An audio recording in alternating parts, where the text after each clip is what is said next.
Hi everybody, thanks for joining me for another tutorial in Melinda's Rubber Room.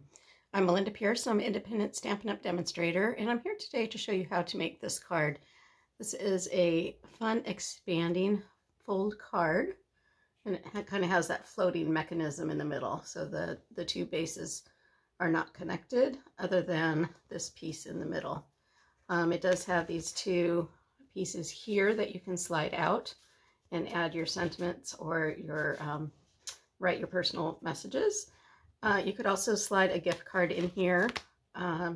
During my Zoom session, somebody was making this as a get well card, and I suggested slipping in a tea bag here as a get well card. So lots of good uses for this card. So I'm going to point you down to my work surface and get right to it.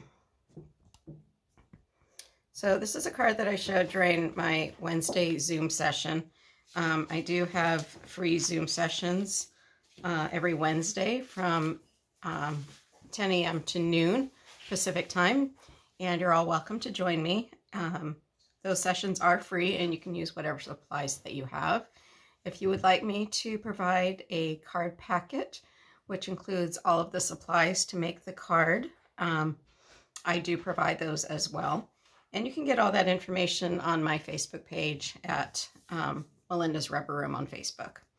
If there's any products that you see that you would like to purchase, you can do so on my online store at melindapierce.stampinup.net.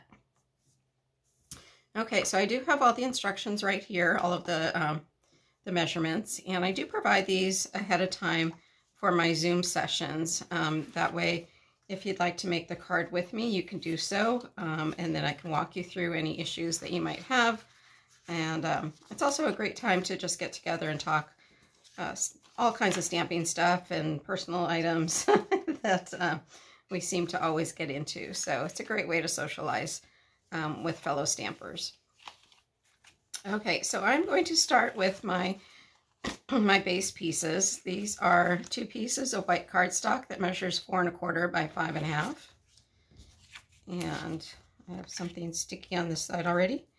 All right, so I'm going to use a slightly different pattern.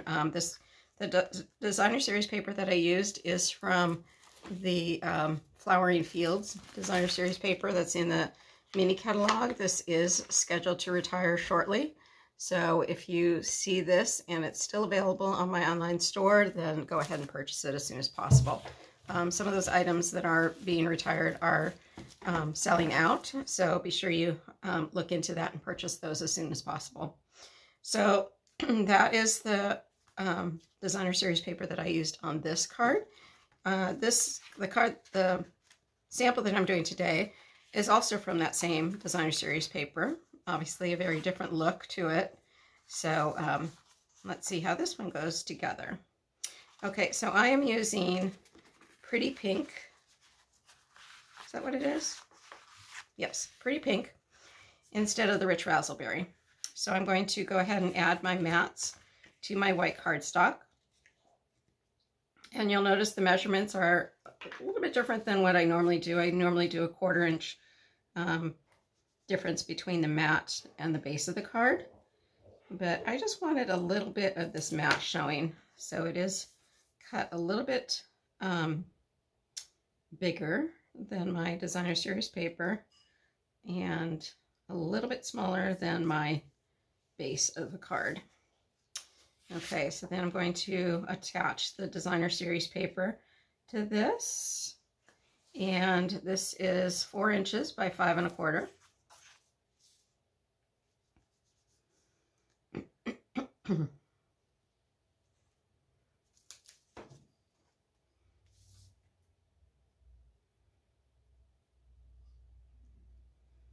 So you can see how small of a border that is, but it just kind of breaks up that white background with the front of the Designer Series paper.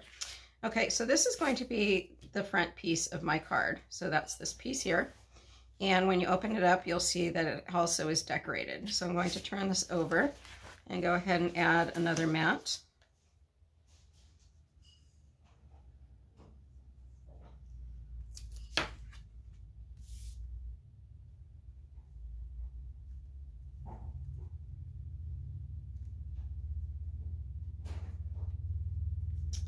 And then I'm going to take another piece of my Designer Series paper. This one, again, measures the 4" by 5¼ and I want to make sure that my clouds are facing upwards, so just be careful if you have a directional print that you're putting that onto your card correctly.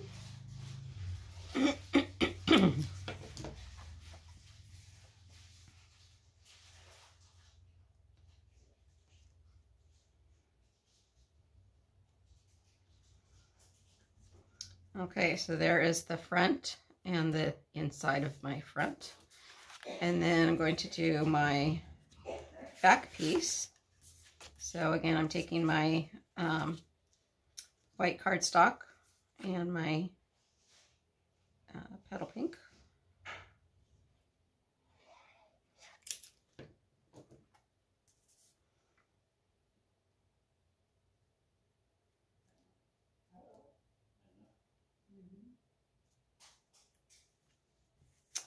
And then I'm going to take my corresponding Designer Series paper that I used on the other inside piece and put that right there.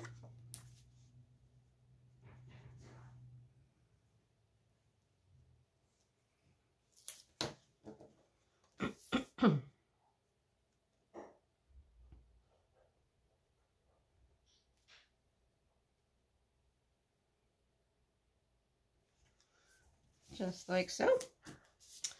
Okay, so we have our front piece and our inside pieces.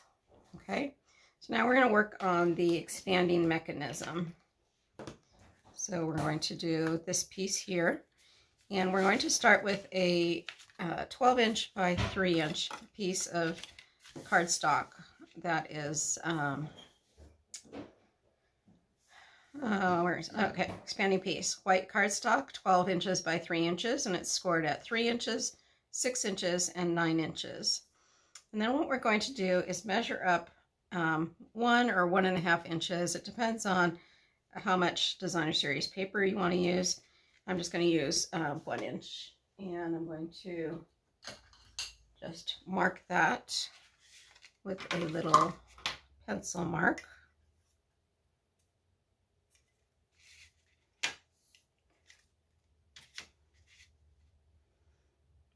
Just finding the 1 inch mark. Make a little tick mark there, and same thing on the other side.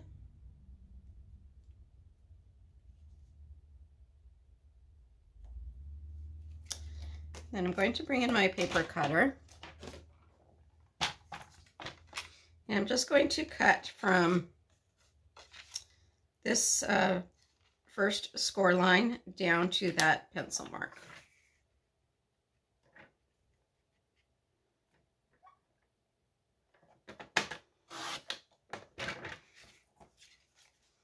And same thing on here.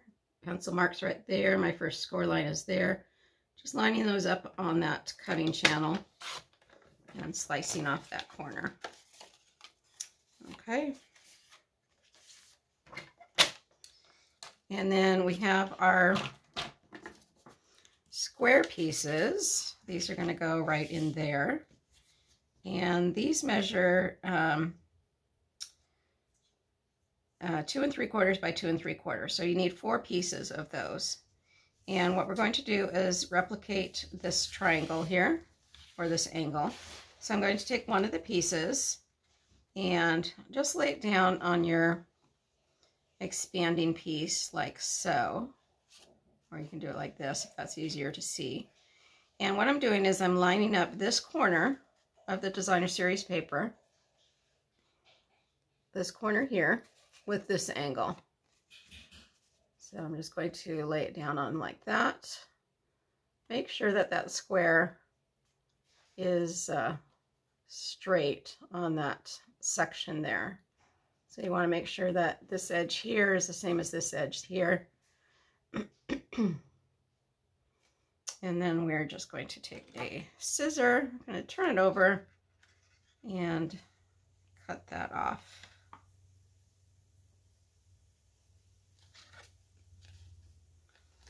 Let's shift it a little bit when I turned it over.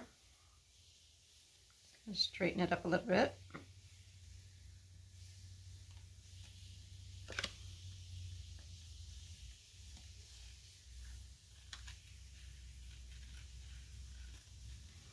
Don't throw away these little corners because we're going to use those. Okay, so then when you move this down, you can see that you have a nice border all the way around. And then we're going to do that on the same thing on this side here. Matching up that corner with that diagonal cut.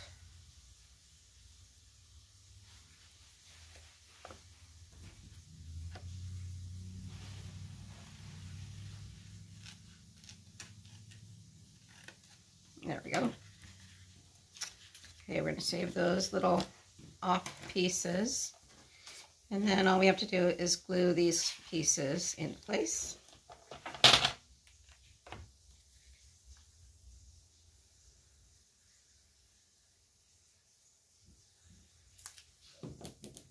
So this designer series paper that I chose is slightly easier than the one that I had in my sample because it doesn't really have a pattern to it. Doesn't really matter if the dots line up or not. With this one here, you want to make sure that when you cut your pieces, what I did was I took my 12 by 12 paper, cut 3 inches off the bottom, and then I cut these into, cut a 2 3/4 inch piece off the bottom, and then I cut these into 2 3/4 pieces. And then when I went to assemble them, I made sure that they were in the correct order so that it all was cohesive. And I think you can see that on the other one that I did as well. You can see how those all line up nicely. All right, so I'm just going to keep going with gluing these on.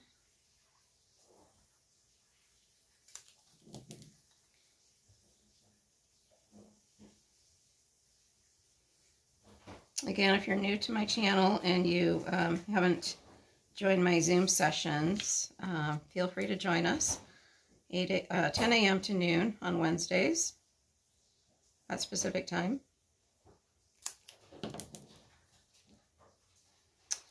And if you can't join us, feel free to watch the replay video like these ones, like this one.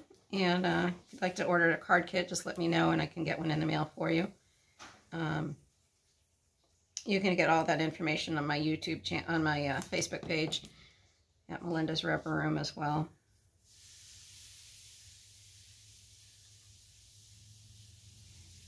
Okay, so that is the mechanism. Now we can bring our card back in, our card base. What I'm going to do is fold this up like so. So you have a mountain fold in the middle and 2 valley folds on the end, kind of like a W. And I'm just going to fold it in on itself. And I'm going to put glue from this piece right here along the side, down the bottom, and up the side. Okay, we don't want to glue this section here because that's where the card is, where the inserts are going to go. So again, just on the 2 sides and on the bottom. And then that is going to line up on the edge of your designer series paper, right on that right-hand corner of your front piece.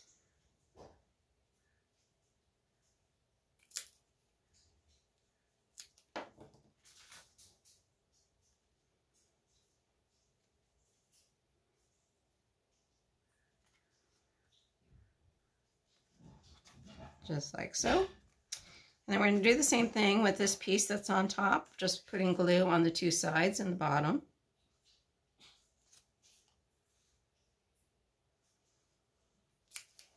I'm going to take this piece, which is my back piece, and put it right on top, lining up my 2 base pieces with each other. Make sure everything is all aligned correctly. That's one of the reasons why I like to use the Tombow glue, so that you can have a little bit of wiggle room when you're gluing these pieces together. And then you can open it up and make sure everything is aligned correctly on the inside as well.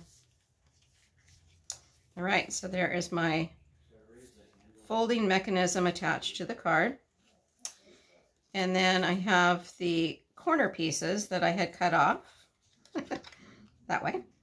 And I'm going to slide those right up to the top edge of my designer series paper, and that just kind of ties everything together. I really kind of like that look.